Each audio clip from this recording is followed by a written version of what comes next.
أعوذ بالله من الشيطان الرجيم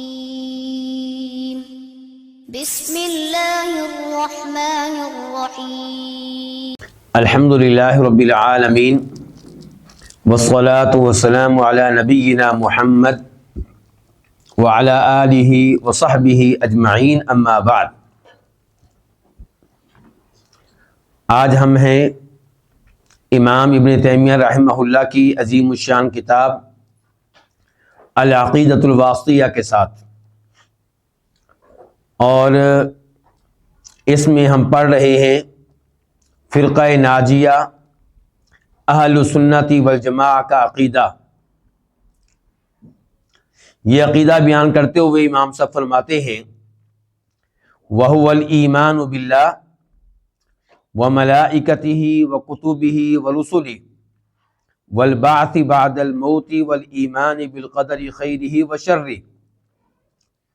عقیدہ کیا ہے؟ فرقہ ناجیہ کا، کامیاب گروہ کا، یہ کہ اللہ پہ ایمان لانا، اور اللہ کے فرشتوں پہ ایمان لانا، اور اللہ کی کتابوں پہ ایمان لانا، اور اللہ کے رسولوں پہ ایمان لانا، اور مرنے کے بعد دوبارہ اٹھائے جانے پہ ایمان لانا، اور تقدیر پہ ایمان لانا کہ ہمارے ساتھ یہاں پہ اچھا ہو رہا ہے یا برا، یہ سب کچھ اللہ رب العزت کے علم میں ہے، بلکہ لکھا ہوا ہے۔ تو آج ہم گفتگو کریں گے سب سے پہلے الایمان باللہ پہ، اللہ پہ ایمان لانا، اس کا کیا مطلب ہے، اس کا کیا مفہوم ہے۔ اللہ پہ ایمان لانا، اس میں چار چیزیں داخل ہیں۔ نمبر ایک، اللہ کے وجود پہ ایمان لانا کہ اللہ تعالیٰ موجود ہیں۔ جیسا کہ ہم سب جانتے ہیں کہ بہت سے لوگ ایسے ہیں جو اللہ رب العزت کے وجود کے ہی منکر ہیں۔ اللہ رب العزت قرآن حکیم میں ارشاد فرماتے ہیں قالت رسلهم افی اللہ شک فاطر السماوات والارض، کہ رسولوں نے علیہم السلام اپنی اپنی اقوام سے کہا کہ کیا اللہ کے بارے میں بھی کچھ شک ہو سکتا ہے، جو آسمانوں اور زمین کا خالق ہے، انہیں پیدا کرنے والا ہے۔ تو اللہ رب العزت کے وجود پہ کئی ایک دلائل ہیں، کئی اعتبار سے اللہ تعالیٰ کے وجود کو ثابت کیا جا سکتا ہے۔ تو بہرحال اللہ تعالیٰ کے وجود پہ ایمان لانا، یہ وہ پہلی چیز ہے جو ایمان باللہ میں داخل ہے۔ دوسرے نمبر پہ اللہ تعالیٰ کی ربوبیت پہ ایمان لانا، یعنی کہ اس بات پہ ایمان لانا کہ صرف اللہ ہی رب ہے، صرف،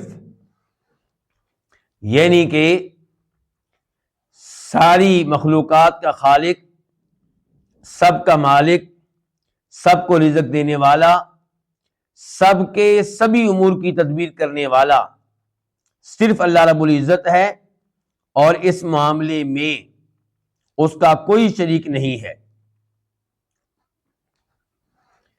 اللہ تعالیٰ کی ربوبیت یہ وہ چیز ہے جسے مشرکین بھی مانتے تھے۔ اللہ رب العزت قرآن حکیم میں ارشاد فرماتے ہیں سورہ یونس میں قُلْ مَنْ يَرْزُقُكُم مِّنَ السَّمَاءِ وَالْأَرْضِ أَمَّن يَمْلِكُ السَّمْعَ وَالْأَبْصَارَ وَمَن يُخْرِجُ الْحَيَّ مِنَ الْمَيِّتِ وَيُخْرِجُ الْمَيِّتَ مِنَ الْحَيِّ وَمَن يُدَبِّرُ الْأَمْرَ فَسَيَقُولُونَ اللَّهُ، کہ آپ ان سے پوچھئے تمہیں کون رزق دیتا ہے آسمانوں سے اور زمین سے؟ کون ہے جس کا کنٹرول ہے تمہارے کانوں پہ اور تمہاری نگاہوں پہ؟ کون ہے جو مردہ سے زندہ کو پیدا کرتا ہے، زندہ سے مردہ کو نکالتا ہے؟ مثال کے طور پہ مردہ انڈے سے زندہ چودے کو نکالتا ہے، مردہ نطفے سے زندہ بچے کو نکالتا ہے۔ اور کون ہے جو زندہ مرغی سے مردہ انڈے کو نکالتا ہے، زندہ انسان سے مردہ نطفے کو نکالتا ہے، اور کون ہے جو سب کے سبھی امور کی تدبیر کرتا ہے؟ اللہ تعالیٰ کہتے ہیں فَسَيَقُولُونَ، کہ یہ خود ہی مانیں گے، خود ہی اقرار کریں گے، خود ہی اعتراف کریں گے کہ اللہ یہ کام کرنے والا صرف اور صرف اللہ رب العزت ہے۔ تو اللہ تعالیٰ کی ربوبیت یہ وہ چیز ہے جسے عام طور پہ مشرکین بھی مانتے تھے اور اسے قبول کرتے تھے۔ ایمان باللہ میں تیسرے نمبر پہ یہ چیز داخل ہے کہ اس بات پہ ایمان لانا کہ صرف اللہ ہی عبادت کے لائق ہے، اللہ کے علاوہ کوئی عبادت کے لائق نہیں ہے۔ اور اس کے بھی کئی ایک دلائل ہیں۔ مثال کے طور پہ اللہ تعالیٰ کا یہ فرمان ذَلِكَ بِأَنَّ اللَّهَ هُوَ الْحَقُّ وَأَنَّ مَا يَدْعُونَ مِن دُونِهِ الْبَاطِلُ، کہ اللہ رب العزت ہی حق ہیں، یعنی کہ وہی اس بات کے لائق ہیں کہ اس کی عبادت کی جائے، اور جس کی یہ اللہ کے علاوہ عبادت کرتے ہیں ان کی عبادت غلط ہے، درست نہیں ہے۔ اللہ تعالیٰ ہی عبادت کے لائق ہیں۔ اس کی ایک اور دلیل یہ بھی ہے کہ مشرکین مانتے تھے کہ رب اللہ رب العزت ہے، تو جب یہ مان لیا کہ رب وہ ہے تو پھر یہ بھی ماننا پڑے گا کہ عبادت کے لائق صرف وہی ہے۔ اللہ تعالیٰ فرماتے ہیں قرآن حکیم میں رب السماوات والارض وما بینہما فاعبدہ واصطبر لعبادتہ هل تعلم له سمیا، کہ آسمان و زمین کا رب وہ ہے، آسمان و زمین کے مابین جتنی بھی مخلوقات ہیں سب کا رب وہ ہے، تو جب رب وہ ہے فاعبدہ تو آپ عبادت بھی اسی کی کریں، واصطبر لعبادتہ اور اس کی عبادت پہ استقامت اختیار کریں، ڈٹے رہیں، اس کی عبادت کرتے رہیں اور اس کے ساتھ کسی اور کی عبادت سے دوری اختیار کرتے رہیں، اجتناب کرتے رہیں۔ هل تعلم له سمیا، کیا آپ جانتے ہیں کہ کوئی ایسا ہو جس کے اللہ جیسے نام ہو؟ اس آیت کو علماء کرام دلیل کے طور پہ پیش کرتے ہیں۔ کس چیز کی دلیل کے طور پہ؟ جی عبادت اسی کی، یہ تو کئی اور آیتوں سے بھی ثابت ہوتا ہے۔ اس آیت میں خاص بات کیا ہے؟ جی اللہ کی طرح کوئی بھی نہیں۔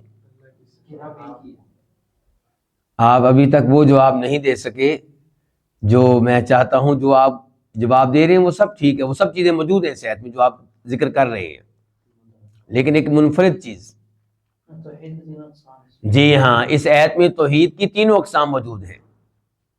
رب السماوات والارض وما بینہما، وہ آسمان و زمین کا رب ہے اور تمام مخلوقات کا رب ہے، یہ کیا ہوئی؟ توحید ربوبیت۔ فاعبدہ، اس لیے آپ اسی کی عبادت کریں، یہ کیا ہوا؟ توحید الوہیت۔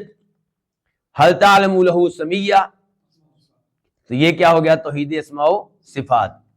تو اس ایک ہی آیت میں توحید کی تینوں اقسام موجود ہیں۔ تو بہرحال فی الحال میں نے یہ آیت آپ کے سامنے کیوں رکھی کہ توحید عبادت کی دلیل یہ ہے کہ مشرکین مانتے تھے کہ اللہ تعالیٰ ہی رب ہیں، تو جب اللہ تعالیٰ ہی رب ہیں تو اللہ تعالیٰ ہی عبادت کے لائق ہے۔ توحید عبادت یا الوہیت کے دلائل میں سے ایک دلیل یہ بھی ہے کہ اللہ تعالیٰ کے علاوہ جن جن کے بارے میں دعویٰ کیا جاتا ہے کہ وہ معبود ہیں، ان کی صورتحال پہ غور کر لیں، ان کی صورتحال پہ غور کر لیں کہ کیا وہ عبادت کے لائق ہیں۔ اللہ تعالیٰ تو یقیناً عبادت کے لائق ہے، اور مشرکین بھی اللہ تعالیٰ کی عبادت کرتے تھے، لیکن ان کا قصور یہ تھا، ان کی غلطی یہ تھی کہ وہ سمجھتے تھے کہ اللہ کے علاوہ اور بھی عبادت کے لائق ہیں۔ تو آپ یہ دیکھ لیں کہ کیا اللہ کے علاوہ کوئی عبادت کے لائق ہے؟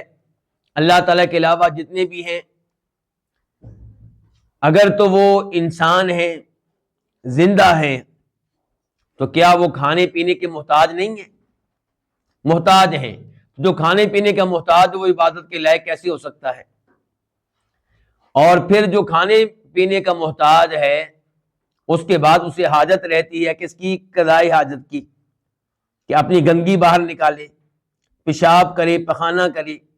تو جو پیشاب پخانہ کرنے والا ہو وہ عبادت کے لائق کیسے ہو سکتا ہے؟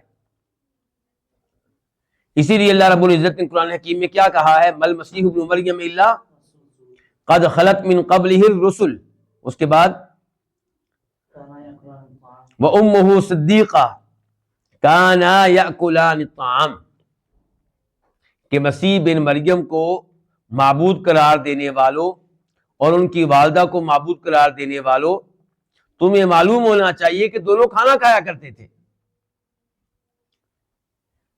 تو اس سے ایک یہ ثابت ہوا کہ وہ کھانے کے محتاج تھے۔ جو کسی کا محتاج ہو وہ عبادت کے لائق نہیں ہو سکتا۔ عبادت کے لائق وہ خالق ہے جس کے سب محتاج ہیں اور وہ کسی کا محتاج نہیں، اور یہی معنی ہے کس کا؟ اللہ الصمد کا۔ تو عیسیٰ علیہ السلام اور ان کی والدہ دونوں کھانے کے محتاج تھے، اور اگلی بات خود سمجھائیں کہ جب کھانے کے محتاج تھے تو واش روم میں جانے کے محتاج بھی تھے، قضائی حاجت کے محتاج بھی تھے۔ تو جو کھانا کھانے کے محتاج ہوں اور پھر گندگی نکالنے کی ان کو ضرورت پیش آئے وہ عبادت کے لائق نہیں ہو سکتے۔ ایسے ہی لا تأخذہ سنۃ ولا نوم، معبود وہ ہوگا، عبادت کے لائق وہ ہے جو نیند کا محتاج نہیں ہے، جس کے اوپر نیند غالب نہیں آتی، جس کے اوپر اونگ غالب نہیں آتی۔ اور جن جن انسانوں کو معبود قرار دیا گیا، ان کی عبادت کی گئی، وہ سب کے سب نیند کے محتاج تھے، اور اگر فوت ہو چکے ہیں تو معاملہ مزید آگے نکل گیا۔ نہ سنتے ہیں نہ دیکھتے ہیں، اگر پتھر ہیں درخت ہیں تو پھر بھی یہی صورتحال ہے کہ نہ وہ سنتے ہیں نہ وہ دیکھتے ہیں، تو یہ معبود نہیں ہو سکتے، عبادت کے لائق نہیں ہو سکتے۔ یہ سب دلائل اس بات پہ دلالت کرتے ہیں کہ اللہ کے علاوہ کوئی عبادت کے لائق نہیں ہے۔ تو الایمان باللہ میں کون کون سی چیزیں داخل ہیں؟ اللہ کے وجود پہ ایمان، اس بات پہ ایمان کہ صرف اللہ ہی رب ہے، ربوبیت میں اس کا کوئی شریک نہیں ہے، ان کے خالق ہونے میں، مالک ہونے میں، رازق ہونے میں، سب امور کی تدبیر کرنے میں اس کا کوئی شریک نہیں ہے۔ اور تیسرے نمبر پہ الایمان باللہ میں یہ داخل ہے کہ وہ اکیلا ہی عبادت کے لائق ہے، عبادت کے لائق ہونے میں اس کا کوئی شریک نہیں ہے۔ وہ تنہا ہے جس سے غیبانہ دعا کرنی چاہیے، وہ تنہا ہے جس کے نام پہ بکرے ذبح ہوں، وہ تنہا ہے جس کے گھر کا طواف کیا جائے، ان سب عبادات میں اس کا کوئی شریک نہیں ہے۔ اور چوتھے نمبر پہ جو چیز الایمان باللہ میں داخل ہے وہ ہے کہ اگر آپ اللہ کو واقعی مانتے ہیں، الایمان باللہ، اللہ پہ ایمان لانا، تو اللہ کے ناموں پہ بھی ایمان لائیں، اللہ کی صفات پہ بھی ایمان لائیں۔ یہی مفہوم ہوگا اللہ کو ماننے کا۔ اگر آپ اللہ کے تمام ناموں کا انکار کر دیتے ہیں، اللہ کی صفات کا انکار کر دیتے ہیں، تو گویا کہ آپ نے اللہ کو مانا ہی نہیں، آپ نے معدوم کو مانا ہے، اس کو مانا ہے جو ہے ہی نہیں۔ تو اگر آپ مانتے ہیں کہ اللہ ہے تو پھر مانیں کہ جو ہے اس کے کوئی نام ہوں گے، جو ہے اس کی کوئی صفات ہوں گی، وہ کیا کرتا ہے، اس کی کیا صفات ہیں، اس کے کیا نام ہیں، اس کا کیا تعارف ہے۔ تو اس لیے اللہ تعالیٰ کے ناموں کو ماننا بھی ضروری ہے۔ اللہ تعالیٰ فرماتے ہیں قرآن حکیم میں وَلِلَّهِ الْأَسْمَاءُ الْحُسْنَى فَادْعُوهُ بِهَا، اللہ کے بہت ہی پیارے پیارے نام ہیں، بڑے خوبصورت نام ہیں، اللہ سے دعائیں کیا کرو ان ناموں کے وسیلے اور واسطے سے۔ جب انسان اللہ کے نام تسلیم کرتا ہے، انہیں مانتا ہے، ان کے بارے میں معلومات لیتا ہے، اس سے اللہ تعالیٰ کی معرفت بڑھتی ہے۔ انسان کی اپنے رب کے بارے میں معلومات میں کیا ہوتا ہے؟ اضافہ ہوتا ہے، اور جب اللہ تعالیٰ کے بارے میں معلومات میں اضافہ ہوتا ہے تو انسان کے ایمان میں اضافہ ہوتا ہے، انسان کے دل میں اللہ کی محبت بڑھتی ہے، انسان کے دل میں اللہ کی عظمت بیٹھتی ہے اور بڑھتی ہے۔ اس کے ساتھ ساتھ جب آپ اللہ تعالیٰ کے ناموں کو مانیں گے اور ان کا اہتمام کریں گے، انہیں یاد کریں گے، اور اللہ کے بے شمار ناموں میں سے 99 نام آپ یاد کر لیں گے، تو آپ اس حدیث کا مصداق ٹھہریں گے جس میں فرماتے ہیں نبی علیہ الصلوۃ والسلام، بخاری وغیرہ کی حدیث ہے کہ جس نے اللہ کے 99 نام یاد کر لیے، محفوظ کر لیے، وہ کہاں جائے گا؟ جنت میں جائے گا۔ اور مراد کیا ہے اس سے؟ اللہ کے 99 نام آپ کو معلوم ہوں، ان کا معنی مفہوم آپ جانتے ہوں، ان کے معنی مفہوم پہ آپ عقیدہ رکھتے ہوں، یقین رکھتے ہوں، اور ان کے مطابق آپ زندگی گزارتے ہوں۔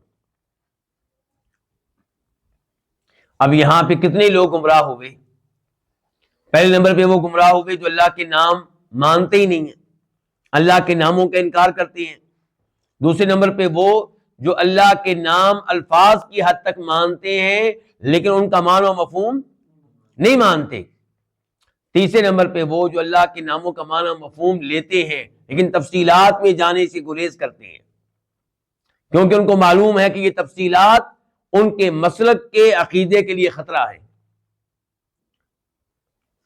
اور چوتھے نمبر پہ وہ لوگ ہیں جن کو یہ معلومات ہیں، یہ تفصیلات معلوم ہیں، لیکن ان کے الٹ عقیدہ اپنائے ہوئے ہیں، مانتے ہیں کہ اللہ تعالیٰ کے ناموں میں سے ایک نام ہے وہاب، بہت دینے والا، لیکن اس کے باوجود وہ غیر اللہ کا نام رکھتے ہیں داتا۔ داتا بھی کیا ہے؟ دینے والا۔ اور بچوں کا، اپنے بچوں کا نام کیا رکھیں گے؟ پیراں دیتا۔ اللہ دیتا رکھے تو اور کیا چاہیے؟ کیا رکھیں گے؟ پیراں دیتا۔ اللہ دیتا، عطا اللہ کا معنی اللہ دیتا ہی ہے، عطا الرحمان کا معنی اللہ دیتا ہی ہے، لیکن وہ اپنے بیٹوں کی نسبت کریں گے ان پیروں کی طرف، ان ولیوں کی طرف، ان بزرگوں کی طرف۔ تو یہ سب گمراہیاں ہیں، ان سب سے بچنا ہے۔ اگر کسی کا یہ دعویٰ ہے کہ میں اللہ پہ ایمان رکھتا ہوں تو اسے چاہیے کہ وہ اللہ کے وجود پہ ایمان لائے، اور اس بات پہ ایمان لائے کہ مشکل کشا، حاجت روا، غوث اعظم، خالق، مالک، رازق، سب امور کی تدبیر کرنے والا صرف ایک اللہ ہے۔ اگر آپ کہتے ہیں کہ میرا اللہ پہ ایمان ہے تو اس بات پہ ایمان لائیں کہ معبود صرف ایک اللہ ہے، اللہ کے علاوہ کوئی عبادت کے لائق نہیں ہے۔ اگر آپ یہ دعویٰ کرتے ہیں کہ میرا اللہ پہ ایمان ہے تو اس بات پہ ایمان لائیں کہ اللہ تعالیٰ کے بہت پیارے نام ہیں اور اللہ کی بڑی عظیم صفات ہیں، اور جو صفات قرآن و حدیث میں آ گئیں آپ ان سب کا اقرار کرتے ہوں، اعتراف کرتے ہوں۔ اگر آپ کسی صفت کو اس لیے نہیں مانتے، اس لیے آپ خاموش ہیں کہ آپ کے علم میں نہیں ہے، کوئی مسئلہ نہیں ہے، لیکن جو صفت آپ کو معلوم ہو گئی اس کا آپ انکار کریں تو یہ کیا ہوگا؟ یہ کفر ہوگا۔ مثال کے طور پہ اللہ کے سننے کا آپ انکار کریں گے، اللہ کی صفت ہے۔ اللہ کے دیکھنے کا آپ انکار کریں گے، اللہ کی صفت ہے۔ مثال کے طور پہ آپ اللہ کی آنکھوں کا انکار کریں، یہ غلط ہوگا، کیونکہ اللہ تعالیٰ کی آنکھیں قرآن و حدیث سے ثابت ہیں، تجری بِأَعْيُنِنَا۔ تو جہاں پہ آپ نے یہ ماننا ہے کہ اللہ تعالیٰ دیکھتے ہیں، یہ بھی ماننا ہے کہ دیکھنے کے لیے اللہ تعالیٰ کی کیا ہیں؟ آنکھیں ہیں۔ اللہ تعالیٰ کے ہاتھوں کے اوپر ایمان لانا ہے، اللہ تعالیٰ کے ہاتھوں کی انگلیوں پہ ایمان لانا ہے، اللہ تعالیٰ کی مٹھی پہ ایمان لانا ہے، اس بات پہ ایمان لانا ہے کہ اللہ تعالیٰ کا دایاں ہاتھ ہے، اور اس بات پہ بھی ایمان لانا ہے کہ اللہ تعالیٰ کا بایاں ہاتھ ہے۔ لیکن اللہ کا بایاں ہاتھ بھی برکت کے لحاظ سے، خیر کے لحاظ سے کیا ہے؟ دایاں ہی ہے۔ تو ان تمام چیزوں پہ ایمان لانا ہے۔ تو اگر آپ ان تمام چیزوں پہ ایمان لاتے ہیں تو تب آپ اللہ تعالیٰ پہ ایمان لانے والے کہلائیں گے۔ دوسرا ایمان کے ارکان میں سے رکن کون سا ہے؟ فرشتوں پہ ایمان لانا۔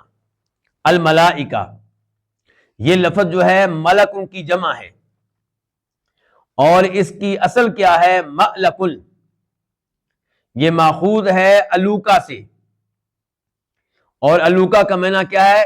رسالہ، پیغام،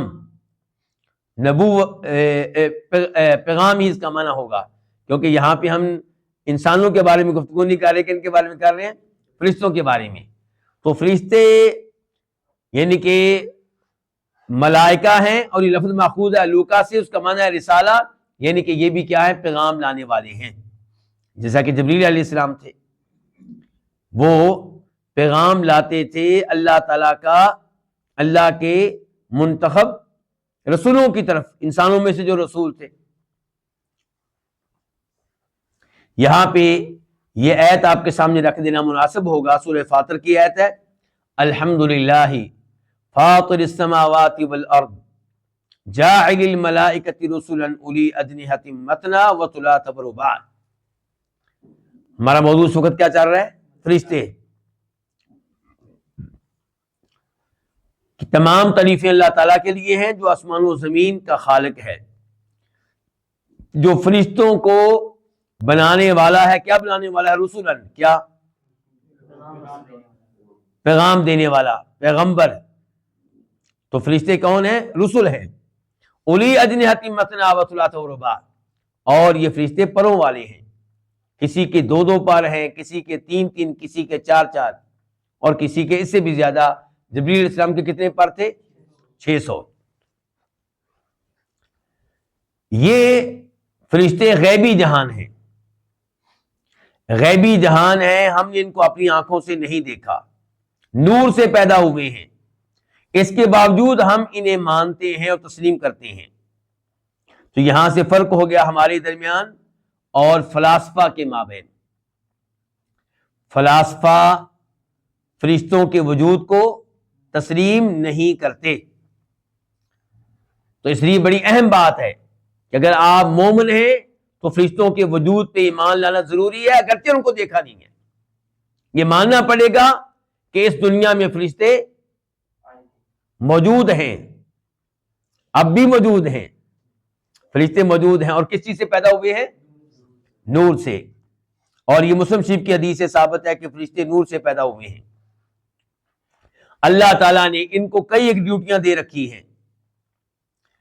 کیا کیا ڈیوٹیاں دے رکھی ہیں؟ چند ایک کی طرف آگے چل کر اشارہ کروں گا۔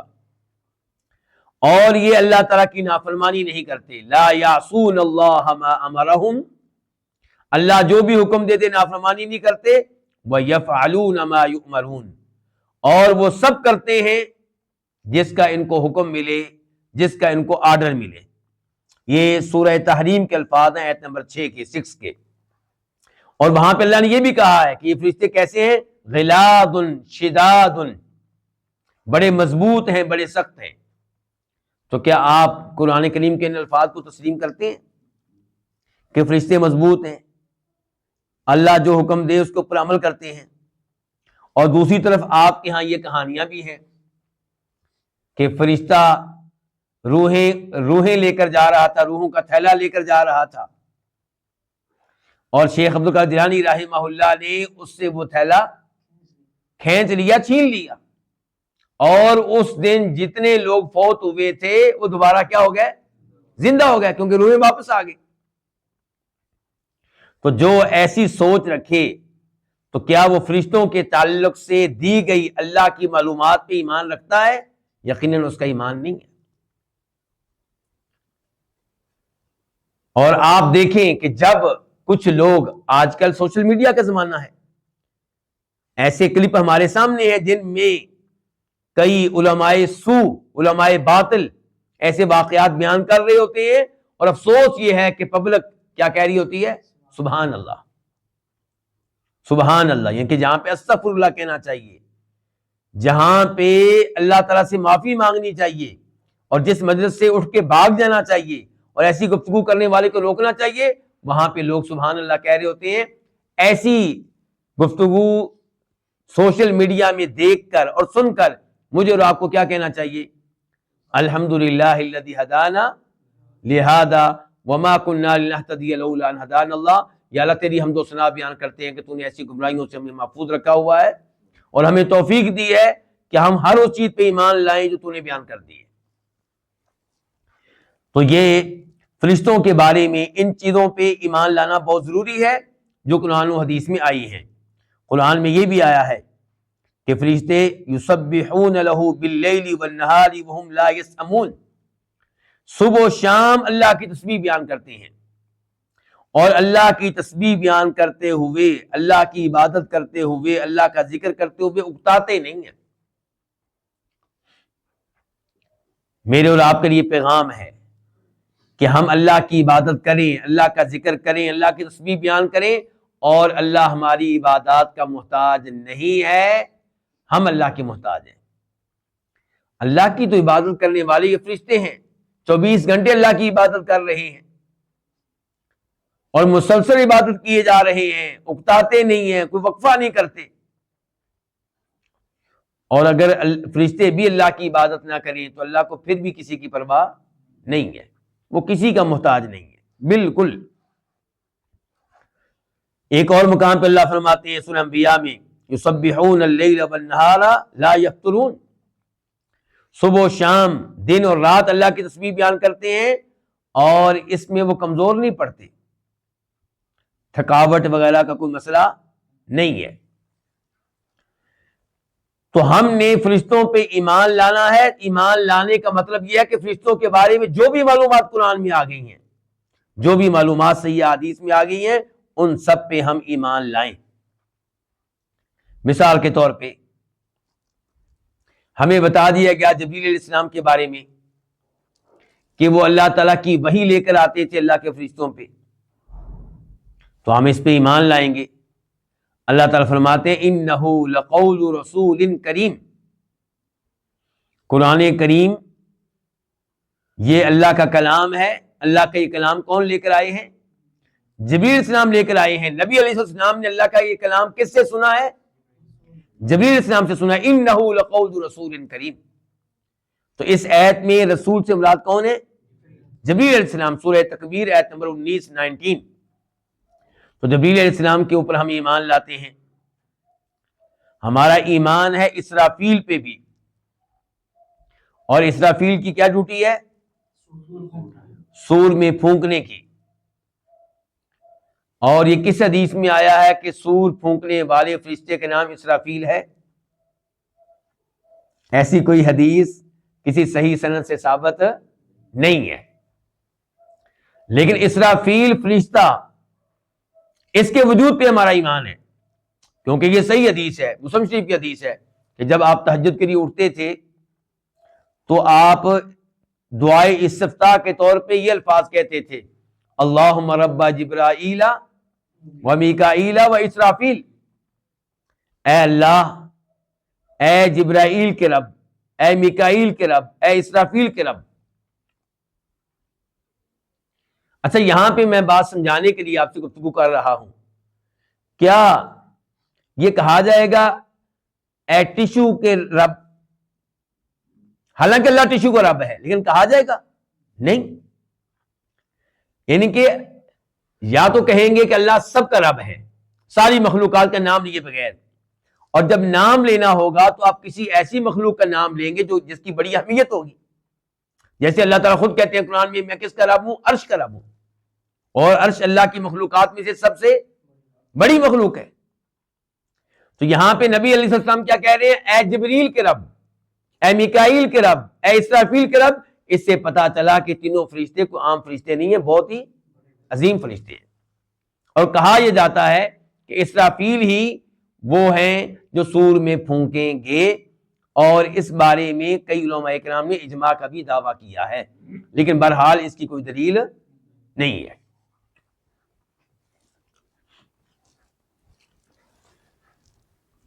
تیسرے نمبر پہ ہم ایمان لائیں گے میکائیل پہ، یعنی کہ ایک تو ہم نے ایمان لانا ہے اجمالی طور پہ فرشتوں پہ، اور ایک یہ ہے کہ جس فرشتے کا نام آ گیا قرآن میں اور حدیث میں، اس کا باقاعدہ انفرادی طور پہ اس پہ ایمان لائیں گے۔ تو جبرائیل کا نام آیا ہے، اسرافیل کا نام آیا ہے، میکائیل کا نام آیا ہے۔ اللہ تعالیٰ فرماتے ہیں سورہ بقرہ میں، من کان عدوا للہ وملائکتہ ورسلہ وجبریل ومیکال فإن اللہ عدو للکافرین، کہ اگر کوئی دشمن ہے اللہ تعالیٰ کا اور اللہ کے فرشتوں کا اور اللہ کے رسولوں کا اور جبریل کا اور میکائیل کا، تو اس کو معلوم ہونا چاہیے کہ اللہ تعالیٰ ایسے کافروں کا دشمن ہے۔ یہ نہیں کہ اللہ سے دشمنی مہنگی پڑے گی، اللہ کے فرشتوں سے دشمنی مہنگی پڑے گی۔ جو اللہ کے فرشتوں کا دشمن ہے، اللہ اس کا دشمن ہے۔ جو اللہ کے فرشتوں کو نہیں مانتا، ان سے محبت نہیں کرتا، ان کا احترام نہیں کرتا، تو وہ اللہ تعالیٰ کا دشمن ہے۔ جو جبریل علیہ السلام کو نہیں مانتا، میکائیل علیہ السلام کو نہیں مانتا، ان کی عزت نہیں کرتا، ان کا احترام نہیں کرتا، وہ یوں سمجھے کہ وہ اللہ سے دشمنی مول لے رہا ہے۔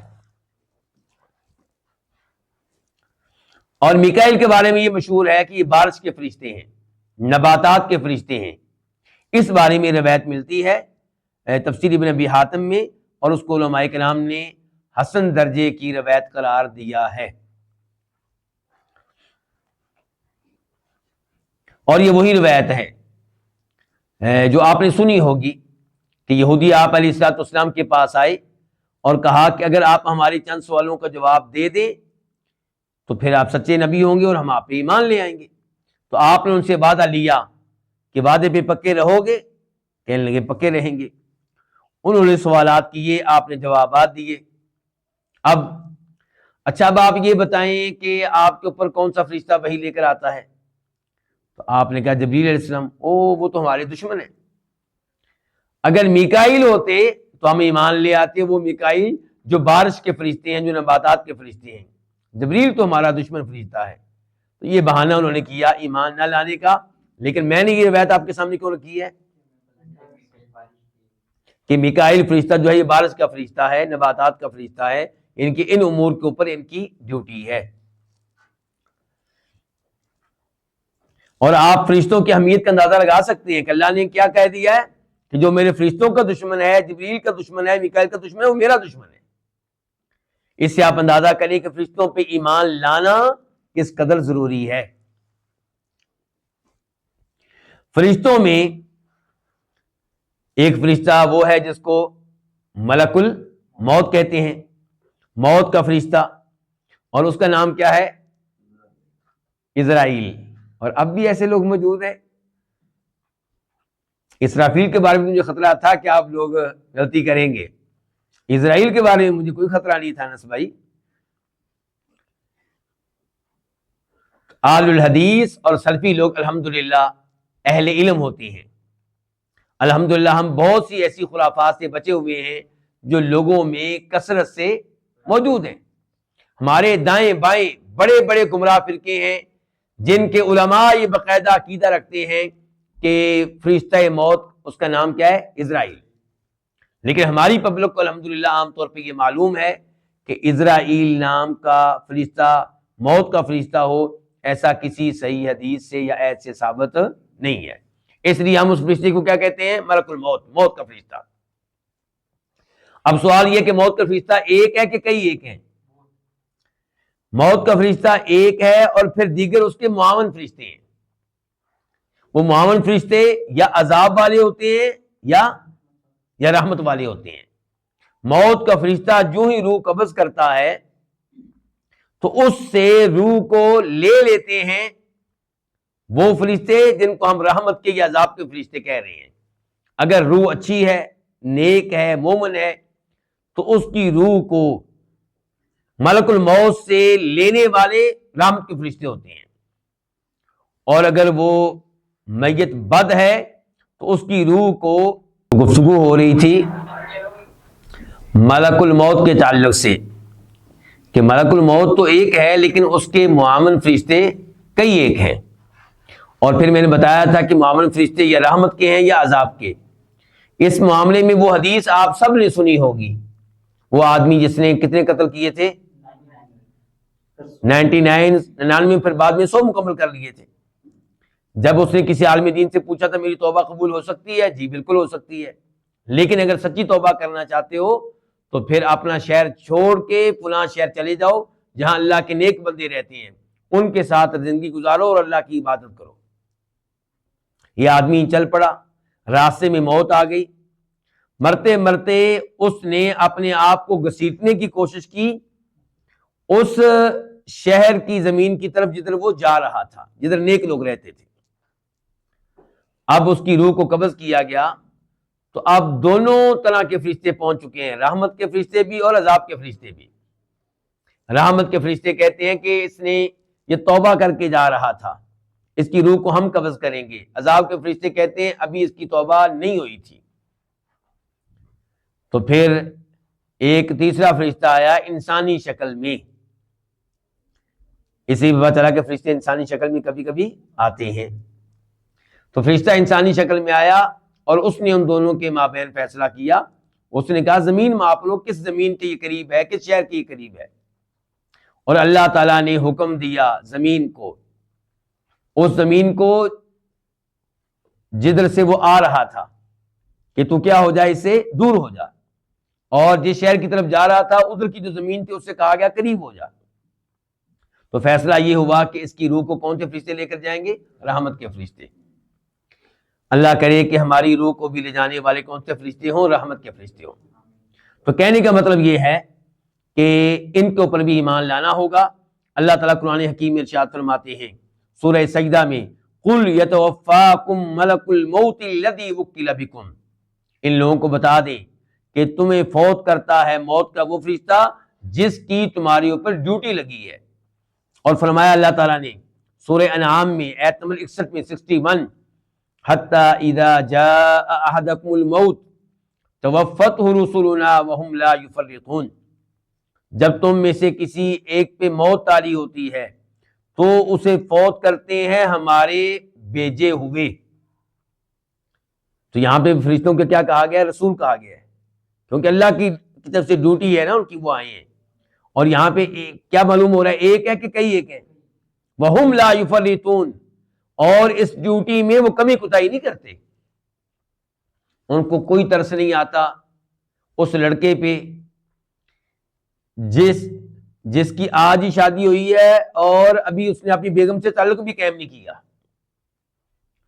فرشتوں کو، موت کے فرشتوں کو کوئی ترس نہیں آتا، نہ ہی اس پہ ترس آتا ہے جس کے 5-6 چھوٹے چھوٹے بچے ہیں اور یہ یتیم ہو جائیں گے، اس کی بیگم بیوہ ہو جائے گی، وہ کدھر جائے گی؟ نہیں، اللہ کا حکم آ گیا، اس کے اوپر وہ عمل کرتے ہیں۔ تو یہاں ان دو آیتوں سے پتہ چلا کہ موت کا فرشتہ بنیادی طور پہ تو ایک ہے، لیکن اس کے ساتھ کئی معاون فرشتے بھی ہیں، تو اس پہ بھی ہم ایمان لاتے ہیں۔ اگر ہم یہ کہتے ہیں کہ ہمارا فرشتوں پہ ایمان ہے تو ان تمام معلومات پہ ایمان لانا ہوگا۔ فرشتوں میں سے کئی فرشتے وہ ہیں جو اللہ کے عرش کو اٹھائے ہوئے ہیں۔ وَتَرَى الْمَلَائِكَةَ حَافِينَ مِنْ حَوْلِ الْعَرْشِ يُسَبِّحُونَ بِحَمْدِ رَبِّهِمْ، اور پھر سورہ غافر میں اللہ فرماتے ہیں الَّذِينَ يَحْمِلُونَ الْعَرْشَ وَمَنْ حَوْلَهُ يُسَبِّحُونَ بِحَمْدِ رَبِّهِمْ، کہ وہ فرشتے جو اللہ کے عرش کو اٹھائے ہوئے ہیں اور جو ان کے ارد گرد ہیں وہ اللہ کی حمد و ثنا، اللہ کی تسبیح اور حمد بیان کرتے ہیں اور اللہ پہ ایمان لاتے ہیں، اہل ایمان کے لیے استغفار کرتے ہیں۔ اور پھر وہ فرشتے ہیں جو ہم انسانوں کی حفاظت کرنے والے ہیں۔ اللہ تعالیٰ فرماتے ہیں سورہ رعد میں آیت نمبر 11 میں، لَهُ مُعَقِّبَاتٌ مِّن بَيْنِ يَدَيْهِ وَمِنْ خَلْفِهِ يَحْفَظُونَهُ مِنْ أَمْرِ اللَّهِ، اللہ کی طرف سے فرشتے ہیں، انسان کے آگے ہوتے ہیں، انسان کے پیچھے ہوتے ہیں، باری باری آتے ہیں اور اللہ کے حکم سے انسان کی حفاظت کرتے ہیں۔ تو پھر ہمارے اوپر مصیبتیں کیوں آتی ہیں، ایکسیڈنٹ کیوں ہو جاتا ہے، زخمی کیوں ہو جاتے ہیں جب فرشتے حفاظت کرتے ہیں؟ تو یعنی کہ جو مصیبت اللہ کی تقدیر میں لکھی ہے جب وہ آئے گی تب وہ کوئی مدد نہیں کریں گے، لیکن اس کے علاوہ کئی مصائب ہمارے اوپر آنے والے ہوتے ہیں، کئی مصیبتیں آنے والی ہوتی ہیں جن سے یہ فرشتے ہماری حفاظت کرتے ہیں۔ ایسے ہی کئی فرشتے وہ ہیں جو ہمارے اعمال لکھتے ہیں، وَإِنَّ عَلَيْكُمْ لَحَافِظِينَ کِرَامًا کاتبین یعلمون ما تفعلون، اور تمہارے اوپر نگران فرشتے ہیں، بہت ہی معزز فرشتے ہیں، کاتبین لکھنے والے ہیں، وہ جانتے ہیں جو حرکتیں تم کرتے ہو۔ اور فرمایا ما یلفظ من قول الا لدیہ رقیب عتید، انسان کے منہ سے جب بھی کوئی لفظ نکلتا ہے پہلے سے ایک فرشتہ تیار بیٹھا ہوتا ہے، نگران ہے، تیار ہے، وہ لکھتا ہے یہ سب کچھ۔ ایسے ہی ہمارا ایمان ہے اس فرشتے پہ جو جہنم کا فرشتہ ہے، اس کا کیا نام ہے؟ مالک ونادوا یا مالک لیقضی علینا ربک قال انکم ماکثون، سورہ زخرف۔ جہنمی لوگ آواز دیں گے جہنم کے فرشتے کو، جہنم کے نگران فرشتے کو، اے مالک اپنے رب سے بات کرو، ہماری شفاعت کرو کہ تمہارا رب ہمارا کام تمام کر دے، ہمیں ختم کر دے، ہماری کہانی ختم ہو جائے۔ فرشتہ کہے گا انکم ماکثون، تم نے ادھر ہی رہنا ہے، کہانی ختم نہیں ہوگی۔ یہ سب کچھ تمہیں پہلے بتایا گیا تھا، خبردار کیا گیا تھا کہ ہمیشہ ہمیشہ کی زندگی کی تیاری کر لو۔ اور جنت کے فرشتے کا نام کیا ہے؟ جنت کے فرشتے کا نام رضوان ہے۔ دلیل کیا ہے؟ دلیل ہے علامہ اقبال۔ علامہ اقبال اپنے شکوہ میں کیا کہتے ہیں؟ جو سمجھا میرے شکوے کو تو رضوان سمجھا، مجھے جنت سے نکالا ہوا انسان سمجھا۔ علامہ اقبال رحمہ اللہ کی معروف وہ نظم ہے نا، شکوہ جواب شکوہ، جس میں وہ اللہ تعالیٰ سے شکوہ کرتے ہیں کہ اللہ تو نے ہمارے ساتھ اچھا سلوک نہیں کیا، ہماری مدد نہیں کی، اور پھر اس کا جواب دیا جس کو جواب شکوہ کہتے ہیں، جس میں یہ واضح کیا ہے کہ اے انسان غلطیاں تیری ہیں، قصور تیرا ہے، میری طرف سے کوئی کمی کوتاہی نہیں ہے۔ تو اگرچہ جواب شکوہ کے ذریعے علامہ اقبال نے شکوہ میں جو اسلوب اختیار کیا ہے اس کا ازالہ کرنے کی کوشش کی ہے، لیکن اللہ کو اس انداز سے مخاطب کرنا قطعاً غیر مناسب ہے۔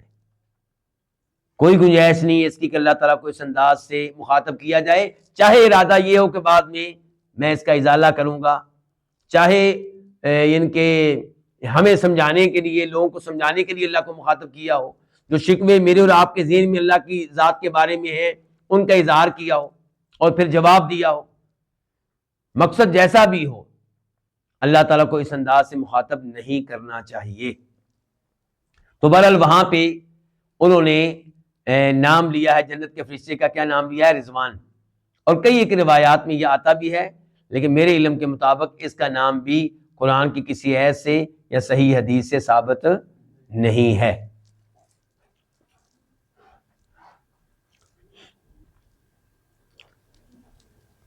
تو فرشتوں کے بارے میں یہ جتنی بھی معلومات آئی ہیں ان سب پہ ایمان لانا ہوگا۔ ان کے علاوہ بھی کئی معلومات ہیں، چند ایک کا تذکرہ آپ کے سامنے کیا ہے، ورنہ ان کے علاوہ بھی کئی معلومات ہیں، قرآن میں بھی آئی ہیں، احادیث میں بھی آئی ہیں، اور یہ ایک وسیع موضوع ہے۔ تو جو بھی معلومات قرآن سے مل جائیں، صحیح حدیث سے مل جائیں فرشتوں کے تعلق سے، ان سب کو ماننا ہوگا، سب کو تسلیم کرنا ہوگا۔ ہمارا تیسرا رکن کیا ہے؟ وَكُتُبِهِ، اللہ کی کتابوں پہ ایمان لانا۔ کتب جمع ہے کس کی؟ کتاب کی۔ مراد اس سے وہ کتابیں ہیں جو اللہ تعالیٰ کی طرف سے اللہ کے رسولوں پہ نازل ہوئی ہیں۔ ان کتابوں میں سے کئی ایک کے نام ہمیں معلوم ہیں اور کئی ایک کے نام معلوم نہیں ہیں۔ تو اجمالی طور پہ تمام کتابوں پہ ایمان لانا ہوگا، ان کے آپ ایمان لائیں گے کہ اللہ نے انسانوں کی رہنمائی کے لیے اپنے نبیوں پہ کئی کتابیں نازل کی ہیں اور میں ان سب پہ ایمان لاتا ہوں۔ پھر ان کتابوں پہ تفصیلی طور پہ ایمان لانا ہوگا جن کے نام بتا دیے گئے، جن کے اوصاف بتا دیے گئے، جن کے بارے میں چند باتیں بتا دی گئیں۔ ان میں سے ایک کیا ہے؟ صحف ابراہیم، وہ صحیفے جو ابراہیم علیہ السلام پہ نازل ہوئے۔ صحف ابراہیم و موسیٰ، یہ سورہ اعلیٰ کی آخری آیت ہے۔ پھر آپ ایمان لائیں گے تورات پہ جو موسیٰ علیہ السلام پہ نازل ہوئی۔ اچھا، آپ ایمان لائیں گے کہ موسیٰ علیہ السلام پہ کتاب نازل ہوئی، اس کا نام پہ بھی ایمان لائیں گے کہ تورات ہے، اور یہ بھی ایمان لائیں گے کہ وہ تختیوں کی شکل میں تھی۔ اور کس بات پہ ایمان لائیں گے؟ اس کے بارے میں کئی باتیں، کئی معلومات آئی ہیں قرآن میں اور کئی معلومات آئی احادیث میں، تو آپ ان پہ بھی ایمان لائیں گے۔ انجیل پہ آپ ایمان لائیں گے، کس پہ نازل کی گئی؟ عیسیٰ علیہ السلام پہ۔ زبور پہ ایمان لائیں گے، کس پہ نازل کی گئی؟ داؤد علیہ السلام پہ۔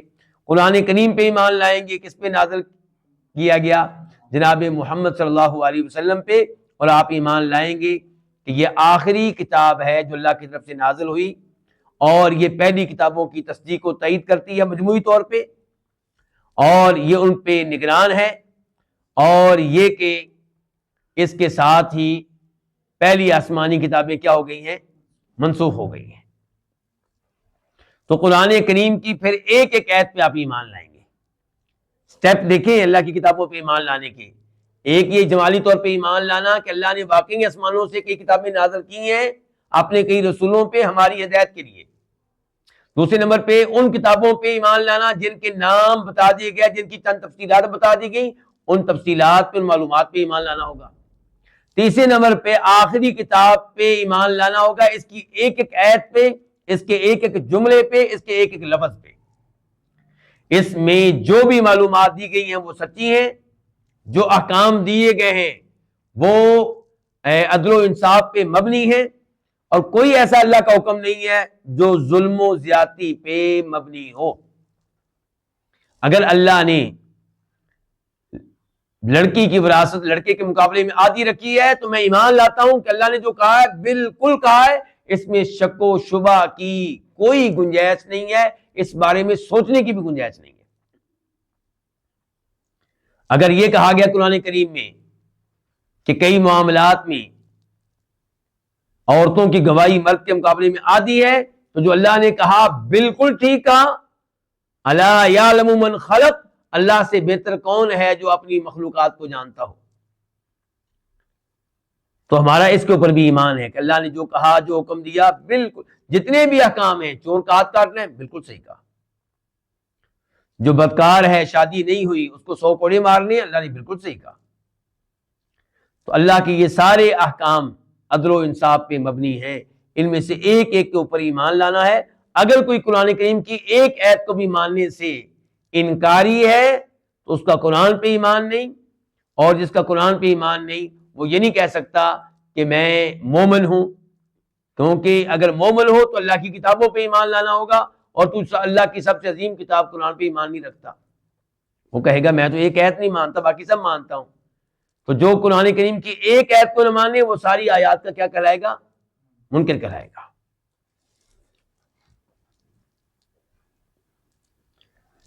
اسی طرح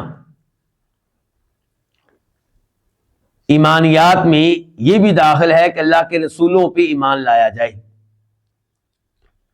رسول کا لفظ آیا ہے اور یہ رسول کی جمع ہے، تو یہاں پہ یہ ہے کہ ایک تو آپ مجموعی طور پہ ایمان لائیں کہ اللہ نے واقعی انسانوں میں سے کئی انسانوں کو چنا نبوت و رسالت کے لیے، اجمالی ایمان۔ پھر یہ کہ میں ایک ایک نبی پہ ایمان لاتا ہوں، ان نبیوں میں سے جن کے نام بتا دیے گئے، قرآن میں بتا دیے گئے، احادیث میں بتا دیے گئے، میں ان پہ ایمان لاتا ہوں۔ اگر کوئی کسی ایک نبی کو مانتا ہے دوسرے کو نہیں مانتا تو مومن نہیں ہے۔ اللہ تعالیٰ فرماتے ہیں سورہ نساء میں آیت نمبر 150 میں، 152 میں، 150 151، ان الذین یکفرون باللہ ورسلہ ویریدون ان یفرقوا بین اللہ ورسلہ ویقولون نؤمن ببعض ونکفر ببعض ویریدون ان یتخذوا بین ذلک سبیلا اولئک هم الکافرون حقا، کہ بے شک وہ لوگ جو اللہ اور اللہ کے رسولوں کے ساتھ کفر کرتے ہیں اور چاہتے ہیں کہ اللہ کے رسولوں کے درمیان تفریق ڈالیں، اور یہ دعویٰ کرتے ہیں کہ ہم کچھ پہ ایمان لاتے ہیں کچھ کو ہم نہیں مانتے، اور چاہتے ہیں کہ اس کے بیچ میں کوئی راستہ وہ اختیار کرے، اللہ تعالیٰ کہتے ہیں بیچ کا کوئی راستہ نہیں ہے، یا مسلمان یا کافر، سب نبیوں کو مانو یا پھر تم سب کے منکر کہلاؤ گے۔ فرمایا یہی پکے سچے کافر ہیں، اولئک هم الکافرون حقا۔ تو یہودی جو ہے وہ مسلمان اور مومن نہیں ہے، کیونکہ نہ وہ عیسیٰ علیہ السلام کو مانتے ہیں اور نہ ہی جناب محمد صلی اللہ علیہ وسلم کو مانتے ہیں۔ عیسائی بھی مومن نہیں ہے، کیوں؟ کیونکہ وہ جناب محمد صلی اللہ علیہ وسلم کو نہیں مانتے، اور مومن کون ہیں؟ مسلمان، جو ان تمام نبیوں کو مانتے ہیں، ان سے محبت کرتے ہیں، ان کی عزت کرتے ہیں، ان کا احترام کرتے ہیں۔ جن نبیوں کے نام قرآن میں آئے وہ 25 ہیں، اور ان کا تذکرہ ایک شاعر نے اپنے اشعار میں کیا ہے. شاعر کہتے ہیں فی تلک حجتنا منہم ثمانیہ من بعد عشر یبقى سبعۃ وهم ادریس ہود شعیب صالح وکذا ذو الکفل آدم بالمختار قد ختموا. کہ تلک حجتنا والی آیت میں کتنے نبی آئے ہیں؟ 8. 8 10 کے بعد ان کے کتنے ہو گئے؟ 18. باقی رہ گئے 7. اور وہ کون ہیں؟ وہ ہیں نمبر 1 ادریس، نمبر 2 ہود، نمبر 3 شعیب، نمبر 4 صالح، نمبر 5 ذوالکفل، اور نمبر 6 آدم بالمختار قد ختموا، اور نمبر 7 مختار. وہ کون؟ محمد صلی اللہ علیہ وسلم، اللہ کے مصطفیٰ، اللہ کے چنے ہوئے. تو یہ ہو گیا کتنے؟ 7. اچھا وہ 18 کون سے ہیں؟ اس کے لیے شاعر نے کہا ہے کہ آپ وہ آیت پڑھ لیں جس کا آغاز کس سے ہوتا ہے؟ وہ تلک حجتنا سے ہوتا ہے. سورہ انعام کی آیت نمبر 83 سے لے کے 86 تک، 83 سے لے کے 86 تک. وَتِلْكَ حُجَّتُنَا آتَيْنَاهَا إِبْرَاهِيمَ عَلَىٰ قَوْمِهِ، اور یہ دلائل ہیں ہمارے، ان کے توحید کے دلائل جو ابراہیم علیہ السلام نے اپنی قوم کے سامنے رکھے، یہ ہم نے ان کو دیے تھے. یہ ہمارے دلائل ہیں. آتَيْنَاهَا جو ہم نے دیے. کس کو دیے؟ ابراہیم کو. نمبر 1 نبی ہو گئے. عَلَىٰ قَوْمِهِ ان کی قوم کے خلاف. نَرْفَعُ دَرَجَاتٍ مَّن نَّشَاءُ ہم درجات کے لحاظ سے بلند کرتے ہیں جس کو ہم چاہتے ہیں. نبی بنا کے جس کو ہم چاہتے ہیں درجات کے لحاظ سے بلند کر دیتے ہیں. ان ربک حکیم علیم، تیرا رب جس کو درجات میں بلند کرتا ہے، یہ بلند کرنا اس کے پیچھے اللہ کا علم ہے، اس کے پیچھے اللہ کی حکمت ہے. اللہ کی یہ تقسیم کو اندھی تقسیم نہیں ہے، نعوذ باللہ. اللہ اسی کو نبی بناتے ہیں جو نبوت کے لائق ہے. وَوَهَبْنَا لَهُ اسحاق وَيَعْقُوب اور ہم نے اسے دیے. کس کو؟ ابراہیم کو. کون دیے؟ اسحاق اور یعقوب. اسحاق اور یعقوب. کتنے نبی ہو گئے؟ 3. کُلًّا ہدینا ان سب کو ہم نے ہدایت دی تھی. وَنُوحًا ہدینا من قبل اور ان سے پہلے ہم نوح کو بھی ہدایت دے چکے تھے. کتنے نبی ہو گئے؟ 4. وَمِن ذُرِّيَّتِهِ اور اس کی اولاد میں سے ہم نے ہدایت دی. کس کو؟ داؤد کو، سلیمان کو، ایوب کو، یوسف کو، موسیٰ کو، ہارون کو. ٹوٹل 10 ہو گئے. اب سوال یہ کہ اس کی اولاد میں سے، کس کی اولاد میں سے؟ اس میں 2 قول ہیں علماء کرام کے. اس کی اولاد میں سے یعنی کہ داؤد، سلیمان، ایوب، یوسف، موسیٰ، ہارون کہا گیا ہے کہ اس کی اولاد میں سے، یعنی کہ نوح علیہ السلام کی اولاد میں سے، کیونکہ آخری نبی جن کا تذکرہ ہوا ہے وہ کون ہے؟ نوح علیہ السلام ہے. اور دوسرا قول یہ ہے کہ نہیں، ابراہیم علیہ السلام کی اولاد میں سے. کیوں؟ کیونکہ ابراہیم علیہ السلام کا تذکرہ اگرچہ پہلے ہوا ہے، ضمیر ان کی طرف جائے گی، یہاں اقرب کی طرف نہیں جائے گی. کیوں؟ کیونکہ یہاں پہ گفتگو کن کے بارے میں ہو رہی ہے؟ ابراہیم علیہ السلام کے بارے میں ہو رہی ہے. اور تفسیری قاعدہ یہ ہے کہ اگر کہیں پہ ضمیر کے بارے میں اختلاف ہو کہ اقرب کی طرف لوٹ رہی ہے یا دور کی طرف، اور دور والا وہ ہو جو محدث عنہ ہو، جس کے بارے میں گفتگو ہو رہی ہو، تو ضمیر اس کی طرف لوٹے گی، الا یہ کہ کوئی الگ سے کوئی دلیل ہو. وَكَذَلِكَ نَجْزِي الْمُحْسِنِينَ اسی طرح ہم جزا دیا کرتے ہیں نیکوکاروں کو. اللہ نے یہاں پہ یہ بھی بتا دیا کہ ان کو ہم نے چنا اور یہ اللہ کے نیک بندے تھے.